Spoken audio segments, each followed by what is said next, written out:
Hello बच्चों, चलिए प्रश्न को पढ़ते हैं और समझते हैं। ऊंचाई 220 सेंटीमीटर और आधार व्यास 24 सेंटीमीटर वाले एक बेलन, जिस पर ऊंचाई 60 सेंटीमीटर और त्रिज्या 8 सेंटीमीटर वाला एक अन्य बेलन आरोपित है, से लोहे का एक स्तंभ बना है। इस स्तंभ का द्रव्यमान ज्ञात कीजिए, जबकि दिया है 1 घन सेंटीमीटर लोहे का द्रव्यमान लगभग 8 ग्राम होता है और पाई बराबर हमें 3.14 लेना है, यह भी हमें कहा गया है। प्रश्न को हल करने से पहले हम प्रश्न के लिए मुख्य अवधारणा लिखेंगे। तो यहाँ से लिख लेते हैं प्रश्न के लिए मुख्य अवधारणा, जिसकी सहायता से इस प्रश्न को हल किया जाएगा। मुख्य अवधारणा में हम क्या करेंगे, देखिए यहाँ पर बेलन के बारे में कहा गया है, तो हमें बेलन का आयतन पता होना चाहिए। बस एक ही सूत्र यहाँ पर लगाएंगे हम, बेलन बेलन का आयतन। देखिए बेलन का जो आयतन होता है वो होता है पाई आर स्क्वायर एच। ठीक है, ये बेलन का आयतन होता है और इसी का उपयोग हम यहाँ पर करने वाले हैं। अब अगर प्रश्न को हम एक बार और ध्यान से पढ़ें तो क्या कहा गया है। देखिए सबसे पहले हम एक बड़ा बेलन बना लेते हैं जो नीचे है। ठीक है, तो ये मान लीजिए हमारे पास एक बेलनाकार भाग है, जैसा कि प्रश्न ने कहा है। ठीक है, ये हमने एक बेलनाकार भाग बना लिया जो नीचे की तरफ है। उसके बाद कहा गया है कि इसके ऊपर एक और बेलन क्या है, अध्यारोपित है। तो एक बेलन और हम यहाँ बनाने का प्रयास करते हैं। देखो कुछ इस प्रकार से, ये इसके ऊपर एक और बेलन क्या है, अध्यारोपित है। ठीक है, ये कुछ इस प्रकार से आप बना सकते हैं। ये हो गया। अब क्या क्या कहा गया है, देखिए कि 220 मीटर ऊंचाई सेंटीमीटर, तो ये जो है ये तो हमें कितना दिया गया है, 220 सेंटीमीटर। ये ऊंचाई 220 सेंटीमीटर, ठीक है ना, ये प्रश्न में कहा गया है। तो ये हो गया हमारे पास। उसके बाद आधार का व्यास कितना है इसका, 24। तो इसका जो व्यास है, यहाँ तक का व्यास, ये कितना है हमारे पास, ये है 24 सेंटीमीटर, ये भी कहा गया है। उसके बाद 60 सेंटीमीटर ऊंचाई। अब ये जो ऊंचाई है हमारे पास, ये ऊंचाई ये कितनी दी गई है, 60 सेंटीमीटर। ठीक है, अच्छी तरह से सारी बातें समझ में आ जाएगी। और उसके बाद इसकी जो त्रिज्या है, इसकी त्रिज्या जो है वो हमें दे रखी है 8 सेंटीमीटर। त्रिज्या हो गई इसकी 8 सेंटीमीटर। ठीक है, हमें क्या करना है, इसका कुल आयतन निकालना है और जो आयतन आएगा उसमें हमें 8 ग्राम का गुणा करना है, तो हमारा उत्तर आ जाएगा। अब देखते हैं यहाँ पर, तो यहाँ से प्रश्न को हल करेंगे हम और जो जो दिया है उसे लिख लेते हैं। ठीक है, तो देखो यहाँ पर सबसे पहले हमारे पास एक तो बड़ा बेलन है और एक छोटा बेलन है। तो यूँ कह सकते हैं हम, बड़े बेलन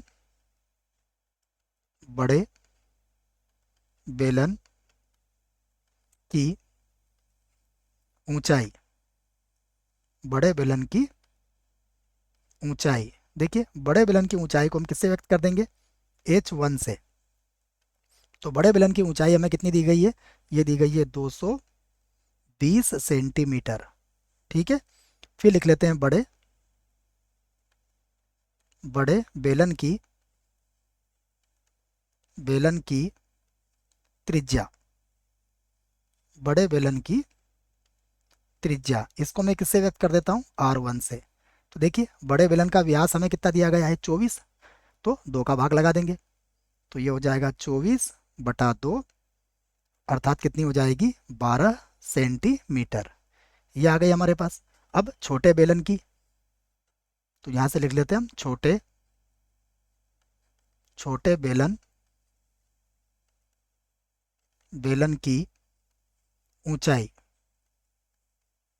छोटे बेलन की ऊंचाई, देखिए छोटे बेलन की ऊंचाई जिसे हम H2 से व्यक्त कर देंगे बच्चों। तो H2 बराबर, छोटे बेलन की ऊंचाई हमें कितनी दी गई है, 60 सेंटीमीटर। तो इसको लिख दिया मैंने 60 सेंटीमीटर। उसके बाद छोटे बेलन की त्रिज्या ज्ञात कर लेंगे। उसके बाद लिखेंगे बेलन छोटे बेलन की छोटे बेलन की त्रिज्या।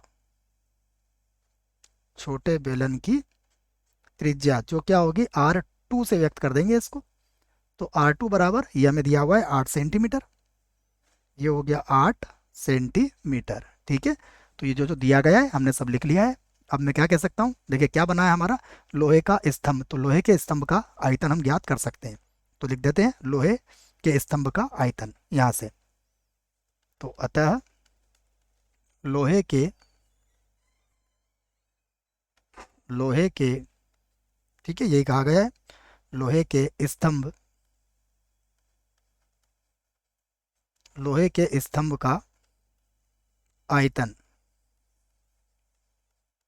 देखिए लोहे के स्तंभ का आयतन बराबर क्या हो जाएगा, बराबर दोनों का आयतन हो जाएगा। देखिए आयतन क्या होता है, पाई आर स्क्वायर एच, तो यहाँ R1 H1 हो जाएगा, प्लस पाई यहाँ भी होगा आर स्क्वायर एच, परंतु यहाँ R2 और H2 हो जाएगा। अब अगर ध्यान से देखें तो दोनों में से हम पाई को तो कॉमन ले सकते हैं। अब आ जाएगा हमारे पास R1, तो R1 कितना है देख लीजिए। अब R1 हमारे पास है 12, ठीक है, तो ये हो जाएगा 12 का वर्ग, यहाँ पर लिख देंगे हम 12 का वर्ग।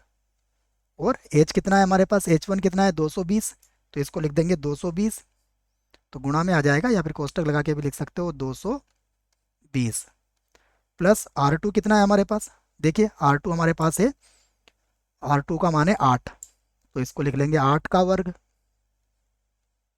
और गुणा में कितना आ जाएगा, ऊंचाई इसकी कितनी है 60, तो ये सब सेंटीमीटर में है। ये देखो अब पाई का मान भी रखना पड़ेगा हमें, तो पाई का मान कितना कहा गया है, 3.14 रखिए, इसको हल कर लेंगे हम, तो 12 का वर्ग कितना हो जाएगा 144, 144 को 220 से गुणा कर लेंगे, तो ये आ जाएगा 31,680, ठीक है, प्लस आटी उटी कितना होता है 64, 64 को 6 से गुणा करके और एक जीरो बढ़ा देंगे, तो ये हो जाएगा 384,